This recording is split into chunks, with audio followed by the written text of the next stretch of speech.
Okay, great. So, Maggie, can you tell us just by starting off? Oh, we've got one more to admit. Hold on one second. I think Anda is joining us.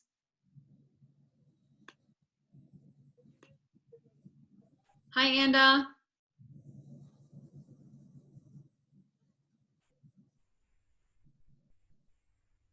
Hi, Anda. How are you doing? I'm good. How are you? Good. So why don't we go first and just kind of go around. We're going to start with Maggie. Maggie's going to introduce herself. And Maggie, just tell us a little bit about, your education and where you currently work. And then we'll go around and everybody else can introduce themselves and say what year they are at Harwood. Okay. So hi, I'm Maggie Stone. I work at the University of Vermont Medical Center. I'm a nurse and a registered nurse. This is my second career. I actually went to school and got an undergraduate degree in biology. And there's not much you can do with biology just in and of itself. So you can get your education degree and teach, or you can become a doctor, or there's some research opportunities, but as a career path, biology needed a little more. And so I started working with kids with disabilities and working for some nonprofits. And then somebody asked me, I was going to go back to school, and they were like, well, why don't you become a nurse? And I was like, nursing, interesting. And I started looking into it and realized that it was perfect for me. So I went back. I was 32 when I went back, and I graduated when I was 35. And I've been a nurse for almost 12 years now, and it is the best decision I ever made. Awesome. Yeah. Go ahead, Anda. My name is Anda Ellie, and I will be a senior in the fall, so I'm a junior at Harwood right now. And yeah, I don't know if I'm interested in nursing necessarily, but possibly something medical. Yeah, totally. Yeah. Okay. My name's Jay. I'm currently a sophomore at Harwood, but I'll be a junior next fall. I'm definitely interested in like pediatric nursing, and I also love biology, so definitely something I'm interested in. Cool. So I'll start off with the first question, and then I'm going to kind of leave it up to Jay and Anda to ask some follow-up questions. Okay. But just to start off, Maggie, you talked a little bit about how you got into this career, but really what inspired you to work in the medical profession?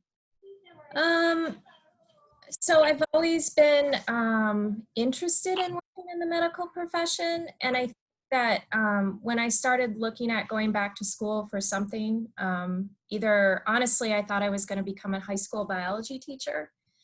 And so I started looking at that path, and I started looking at some environmental science stuff, and nothing really inspired me. And so then I really had a good friend that was like, you should look into nursing. And the more I looked into nursing and the amount of opportunity that it holds, I just thought, this is perfect. And also, it's a job that, you can get a job as a nurse pretty easily.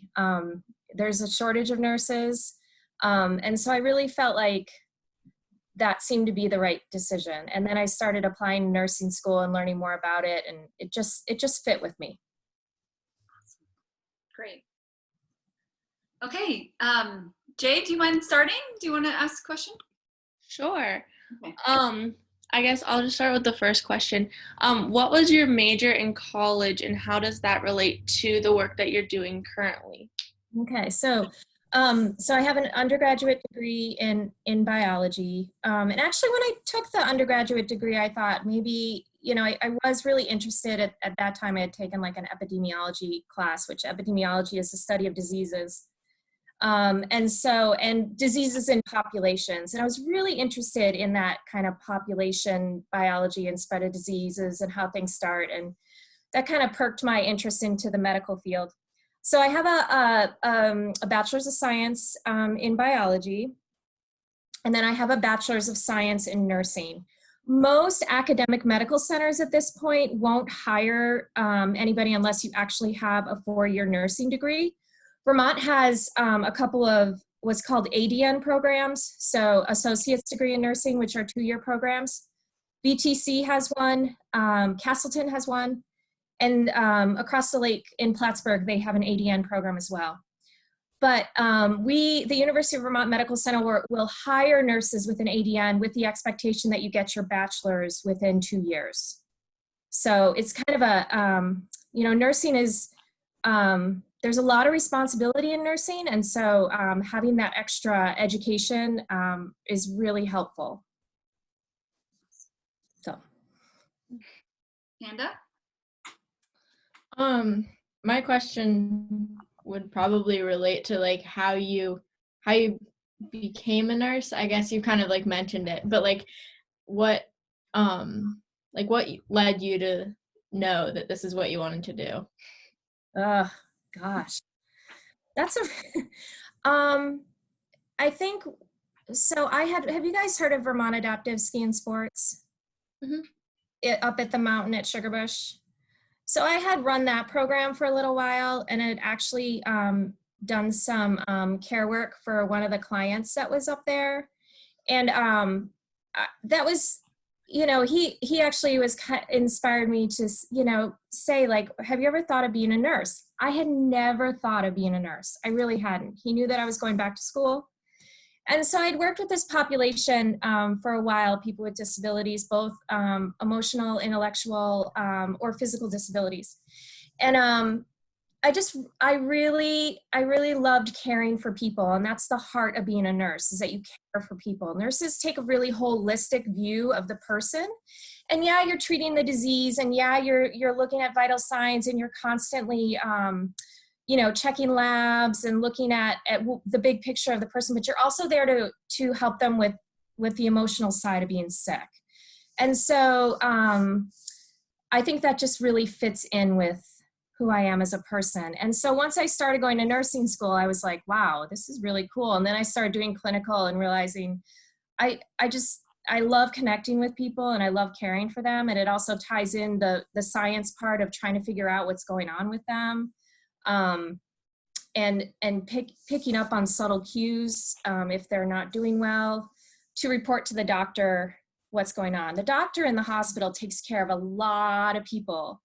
As the nurse, when I was a floor nurse, I would have anywhere from 3 to 4 patients at a time. So I got to know them quite well. And so I could see subtle changes and report that off to the doctor faster than a doctor could see it. So awesome. Lots of reasons. I just really love it. I also love that, I was a school nurse for a little while at Harwood with Linda King. This was a while back, probably about 6 years ago. So there's opportunities to work as a school nurse. And as a school nurse, you're more, it's more of that psychosocial needs and more of the emotional needs. It's just a totally different way to care for people. And then I worked in an emergency room for a little bit, and that was a totally different style of nursing, where you didn't have these people for very long. They were in for an emergency, and either they got admitted to the hospital or they got discharged. And so it was very fast paced and a little crazy. I worked for infection prevention in my hospital for a little while. Can you tell I like to dabble in a lot of things? That's what I'm saying. Like, nursing just opens up a world of things. Jay mentioned that you were thinking of being a pediatric or wanting to work with kids. There's that opportunity. And that's a totally different way, the way you care for kids and ultimately care for their parents as well is different than caring for the elderly. And there's just so many different opportunities, which just also fits me very well. Do you, Maggie, have to do training for all of the different types of nursing that you're doing? Like, is there a training period that you have to go into? Yeah, so when a nurse is hired, like initially out of nursing school, generally it's about, if you're working in a hospital, in an acute hospital setting, it's anywhere from 12 to 16 weeks of an orientation period. At our hospital, we also have a nurse residency program. So it's a year-long program to help nursing students transition to the realities of nursing. And so they meet, our program meets once a month, and they talk about what they're going through, they review certain skills. And so it all depends on the hospital that you work at. I know that CVMC has an orientation program where you can go there and you work in all of the different areas. So you work in labor and delivery, you work in psych, you work in the ICU, you work on the med-surg unit, you work in the ED, and then ultimately you decide where you want to be. And so you go through orientation pieces and parts of all those different locations, and then you can decide where you want to work. So if, you know, so that's kind of the initial onboarding. When I was in infection prevention, I would say it probably took about a month or so of working there to really grasp my job there. And that was more of a desk job. And a lot of these jobs in the hospital want you to work part-time so I was part-time in the office working for infection prevention, but I was also out on the unit. So I was able to apply some of what I was learning. And then when I'd be on the unit and be like, oh, did you wash your hands? I didn't see you wash your hands when you left that room. You know, just little reminders. And now that we're in COVID, my experience working in infection prevention is just, I'm so glad I had that experience, because I feel like I understand some of those infection prevention principles. I am working as a nurse educator right now. So that means that I onboard new nurses onto our unit. So you're a new graduate nurse, you want to come work in cardiology. It's a lot to learn. We're a pretty busy, fast-paced unit. And so you come and I hook you up with a preceptor, and you're with that person for your 16 weeks. And then there's a ton of education that we do to learn, you know, about the heart and about the different rhythms of the heart and what some of the disease processes go with. So just another aspect of nursing that I do. I know it sounds crazy, like I'm sitting here listening to myself speak all the different things that I've done. But that, again, that's the beauty of nursing. Yeah. You mentioned COVID. Do you want to talk a little bit more about, you know, recent events and how maybe your job has changed a little bit? Yeah. This is a heavy question, and I read through these questions and I've been really mulling over what this whole thing has meant for the healthcare profession in general. And I would say it's brought out a lot of emotions, as I'm sure everybody is feeling, that we've never experienced before, that we've never dealt with before. When we were kind of preparing for it, it felt like and hearing stuff that was happening in healthcare institutions in Italy, it felt like a tidal wave that we were right with an umbrella. And there was a lot of stress and a lot of anxiety and a lot of, you know, you hear, like I got into a little bit of a argument with my, I puked. Okay, Maxine, I'm in the middle of something. Excuse me 1 second. Yeah. That's outside if you need somebody. Okay. And so I got in an argument with my brother, who's like, well, what's the big deal? What's the big deal? You know, our bodies aren't used to a disease like COVID. And, you know, we probably at some point, a lot of us will get it. And then there was just the scary reality, you know, the news definitely does its job in sensationalizing something. So you hear about healthcare workers getting exposed and healthcare workers dying from COVID. And so there was that aspect where nurses were very afraid. What if they had an exposure? What if they brought it home to their kids? I have to say, I feel like my hospital has done a really great job with managing a lot of it. We've had 33 staff members who have tested positive for COVID. And of those, there's a very small percentage that they didn't know where it came from. So most of those are people that have had a close exposure. So they had a family member or somebody that they were in contact with, and it didn't come from work. So that, I think that we've done a really, really good job with that. I kind of took myself off of social media a little bit. I was getting a little enraged by big groups of people and people not listening. It's a pretty intense, serious disease. And it's really changed and probably will fundamentally change healthcare for a pretty long time. We are pretty quiet, knock on wood, right now, because we had gotten rid of all of the elective procedures. So the OR isn't doing any like hip replacements, for example. And so that has really, there's not a lot of patients in the hospital. The other thing it took away was visitors. So to me, part of being a nurse is allowing the family to engage the family to care for their loved one. Because when they leave the hospital, they have to carry their care onward. And so having that is really hard because, you know, people are in the hospital and they're really sick and they're lonely. And then if they're a COVID patient, there's very little interaction with the nurse. So the nurse goes in, you know, we're trying to minimize exposure. So they have iPads in the room and then they have a screen out of the room so that they can talk to their patients. But it's fundamentally changed the way we do things. And I hope that we can start to integrate back having families see their loved ones again, because that part has been really hard. And for me, for my job, we're not really onboarding a ton of new nurses right now. We are actually struggling keeping our workforce working because we have seen such a decrease in patients. I, for a little while, for a couple weeks, was transporting COVID patients throughout the hospital. So if they were in the emergency room and they needed to go to the ICU would be the clean team. They would come down to the emergency room. The emergency room would push the patient out the door to the clean team, and then I would walk in front of them clearing the halls. So to minimize exposure all around. And I am thoroughly impressed that, you know, when you're on these COVID units, it's just business as usual. You know, people are just taking care of sick patients and doing the best they can. Vermont did a really good job. Like we kept we flattened the curve, and I hope that we can maintain that. I drove through Waterbury yesterday and I was like, there were hordes of people everywhere. I was like, okay, people, like we still need to social distance. We still need to kind of wait this out till we have a vaccine or till we have a little bit of immunity. Good advice. Wow.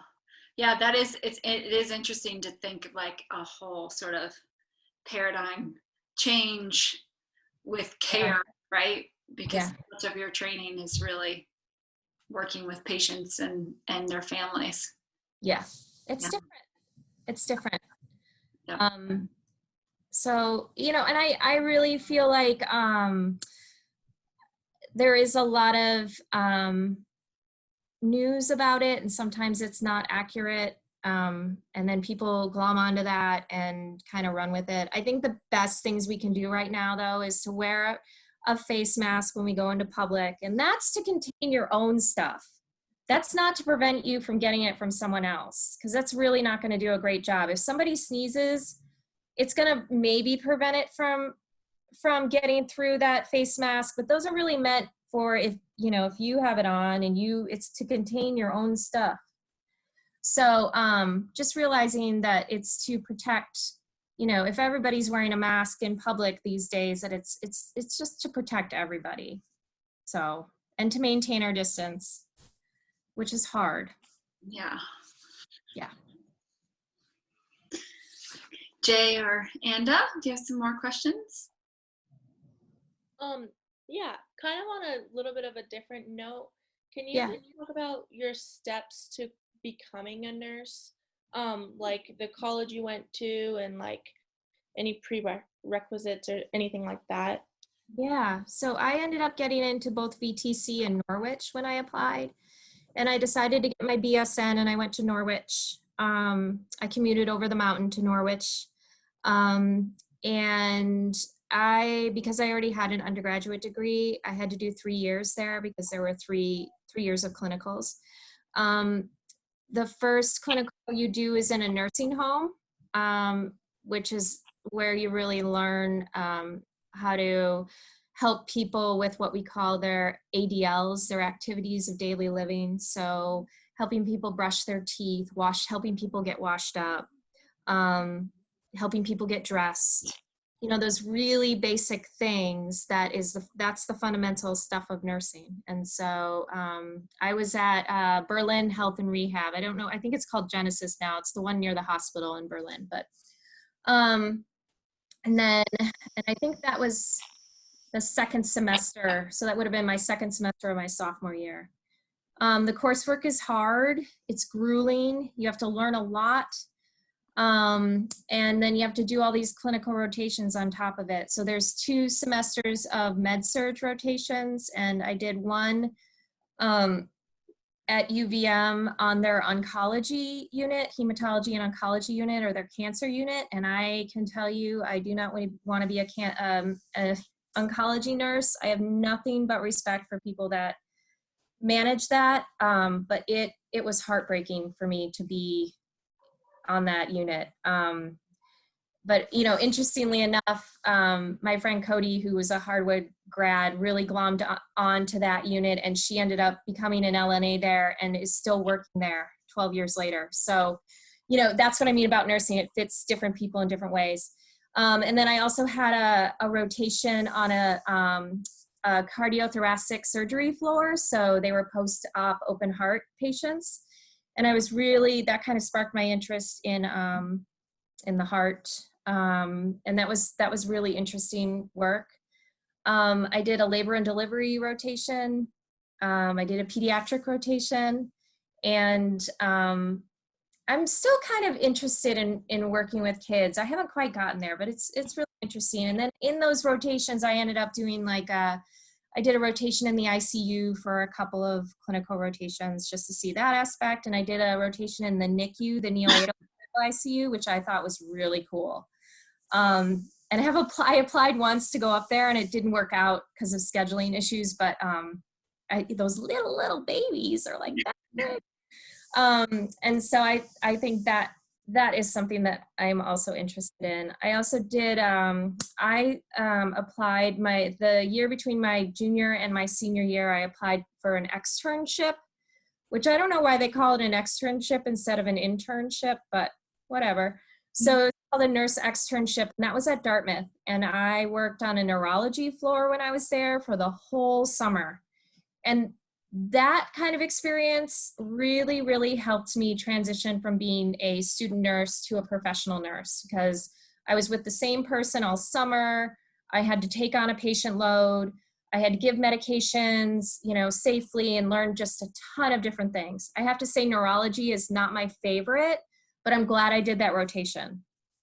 And then for my senior, you do your senior practicum, which is similar to an externship.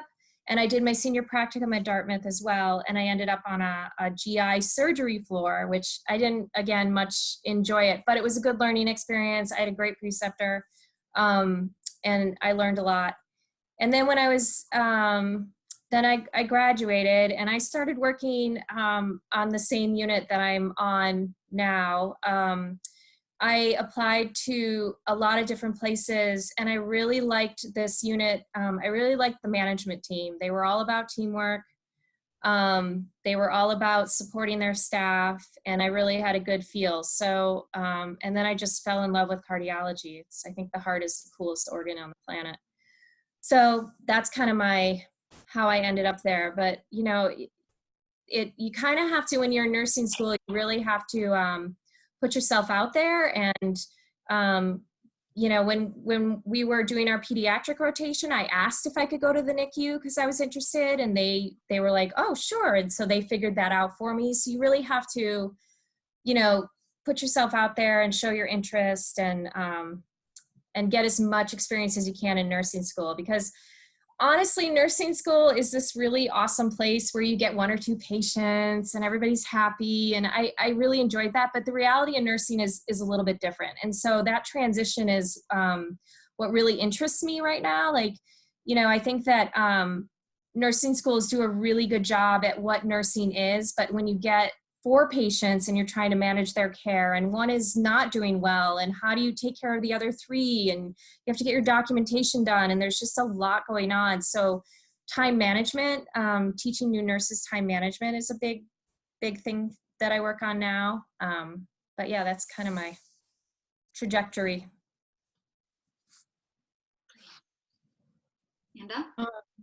Yeah, you mentioned that you spent some time working in cardio, and I Yeah. think that's amazing. I've obviously like that's one of the things that I've considered looking more into, and I was just wondering what what helped you decide between nursing and cardio work? Um, so so your question is how I became a cardiology nurse, kind of like what? Yeah. Yeah. So I didn't really, I think at the time when I graduated from nursing school it was another recession in 2008. And a lot of hospitals weren't hiring. So there was that kind of thing going on in the back of my head. And when I interviewed and went around to all of these different units, my question for the manager was, what is the culture of your floor? And the cardiology manager didn't skip a beat. She looked right at me and she said, teamwork. We are all about teamwork. She's like, someone is drowning, someone else will take care of your other patients. And I was like, well, that's awesome, because nursing used to be a pretty harsh environment. And I think it's changed a lot through the years. And when I was doing that cardiothoracic rotation, I learned a lot about the heart, and the heart is just incredible. I could go on and on and on about the heart, but being a cardiology nurse, has sparked my interest in a couple other things. Like I am a BLS and ACLS instructor. So basic life support, CPR, which is, if you've ever been a lifeguard or even a babysitter, you've probably taken a CPR class. And then I also am an ACLS instructor, advanced cardiac life support. So that entails a lot more machines and medications and, managing the patient who is in either a fatal dysrhythmia or doesn't have a pulse. And so now I do a lot of teaching with that, which I absolutely love. And who knows what I'll do next, like there's the cardiac cath lab where they do a lot of procedures. There's the electrophysiology lab where they work with the electricity of the heart. If somebody's in a dysrhythmia that isn't, and they're really symptomatic, they can put a pacemaker in, they can do all sorts of things to fix the electricity in the heart. So there's a lot of opportunity for cardiology. And I like the cardiology docs. I feel like they're a good team to work with. So, yeah. Cool. Jay, do you have another question at all? Just kind of, I did a kind of an internship type thing in 8th grade in one of the labs at UVM. It was a blood coagulation research lab. So it got me really interested in like research. And so I was wondering if there's any like aspects of your job where you do some research, like stuff like that. Yeah, there's a couple different ways to answer that. So there's research going on at UVMMC is a teaching hospital. So there is constant research. So there may be somebody that, I know a good example. So, the heart has valves, right? So this was probably about 7 or 8 years ago, a new picture came around where they could replace a valve in the cath lab. In other words, they didn't have to cut open the chest and do open heart surgery, which is a lot more riskier and has a lot more, people have the potential to end up with a lot more complications afterwards. And instead, they can go through your femoral artery in your leg and bring this valve up to your heart and deploy it and replace it. So for people who would have been really risky surgical candidates, we could replace their aortic valve, and this was huge. And so we were one of the places that did research on this. And so, we had to prep the patient a certain way. We had to make sure everything was consistent, that the patient knew, there's a lot, whenever you're doing research on the human, there are a lot of, they call them review boards that you have to go through to make sure that we are causing no harm, and make sure that the patient is fully aware of everything. And so there was a lot of consent involved. And it turns out that through research and over time that this method of replacing these valves is actually better for more than just high-risk patients, but it may be better for the whole population. And so now we're in another research project where, you know, it's somebody that needs to have their valve replaced, and we're not telling them, they know that they're in this research study, but they don't know whether they're going to be going for a TAVR or for open heart until they get to the hospital. And so through this research, we have discovered that actually the smaller procedure, instead of doing the whole open heart, is actually great for the whole population. And so I think that we're going to end up seeing this more and more. They were doing this replacement with just the aortic valve, and now they're looking at doing it with the mitral valve, which is inside the heart. So we had our first case probably a month or two ago where they were trying to replace the mitral valve using the same procedure instead of open heart on a high-risk patient. So we'll see where that goes. But it's stuff like that. I mean, this is like changing our whole world in cardiology. If we, you know, like, we don't have to do as many open heart surgeries. It's pretty cool. So Yeah, that's awesome. Thank yeah. you. Yeah. So even being a nurse on the floor, you could be working with researchers. Yeah, and then on top of it, I mean, there's nurses that do research. Like, that's all they do. They come up, they're the ones that kind of manage it. They're the middlemen between the doctors and the, you know, we see them a lot. Like, they'll come up and do a lot of the stuff, and that's all that they do. Make sure everything's consistent, make sure every box is checked, make sure all that stuff, do the follow-up calls. The other interesting thing that we had happen is there's a disease called heart failure, and it's a chronic disease. So your heart's like a pump, and just like any pump, if it's not working, you're going to end up with extra fluid that can't be pumped through your body. So heart failure is a pretty big deal. There's a lot of our elderly population that has it.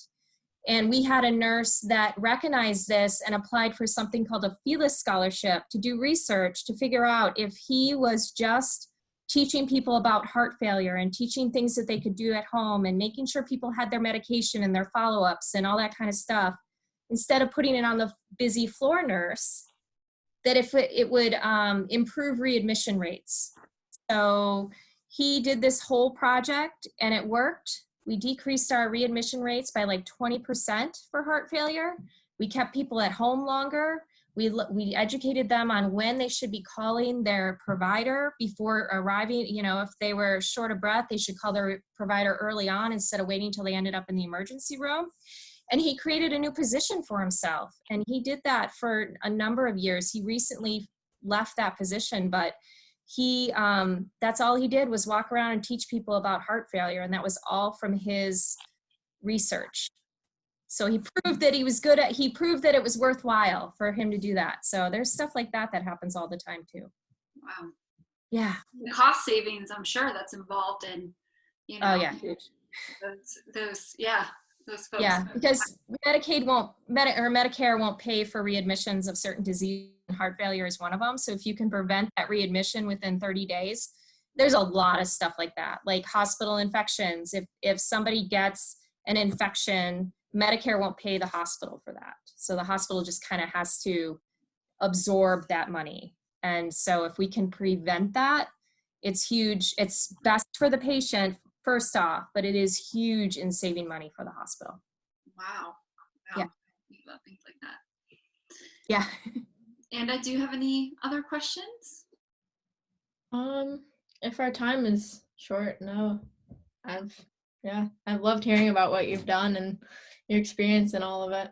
Yeah, and when it opens, I've had a lot of students come up and I've set them up with shadows. So if that happens again, right now we don't have any students at all. I know, yeah. I don't even know, like, we don't even know if they're coming back in the fall. And so, yeah, if you guys are ever interested, and I know a lot of people up there, so it doesn't have to be necessarily on my unit. We can put you somewhere, whatever you're interested in, and have you follow somebody around.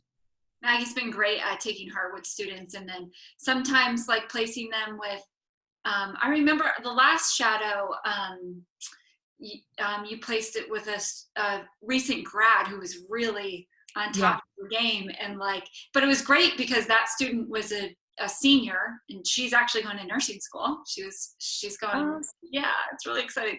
So she's going to nursing school, and the person she shadowed was able to talk about her whole, her recent 4-year experience in depth and how the transition from college to being in the hospital went. So it was really I know exactly who you're talking about too. Yeah. She's a nurse. And that's the other beauty about nursing is, if you're just kind of interested in medicine, there's also like nurse practitioner. So you can be a nurse for a few years and go back to school and get your doctorate or master's and be a nurse practitioner, which has always been on my back burner, but now I have like kids and craziness, so I'm not sure I'm there. But there's options there too. The nurse practitioners are in primary care, and we actually have a couple nurse practitioners that work in cardiology that support our doctors too. So there's that aspect too. And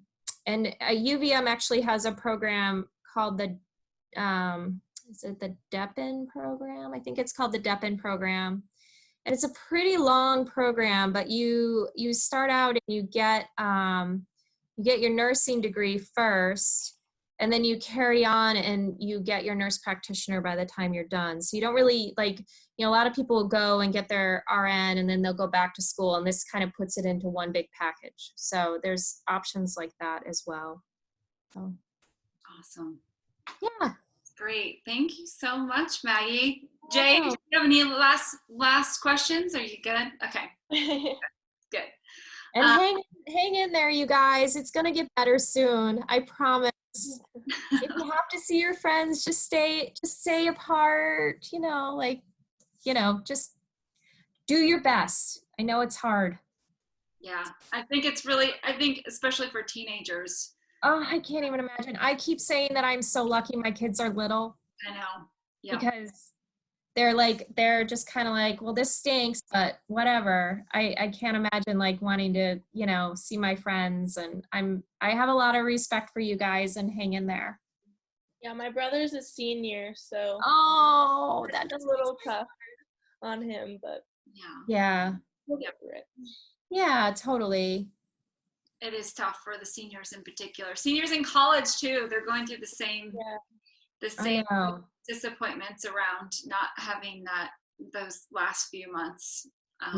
So yeah, we definitely are thinking about our teenagers, but knowing that, the longer we can stay home, the more freedom we'll have to sort of hopefully.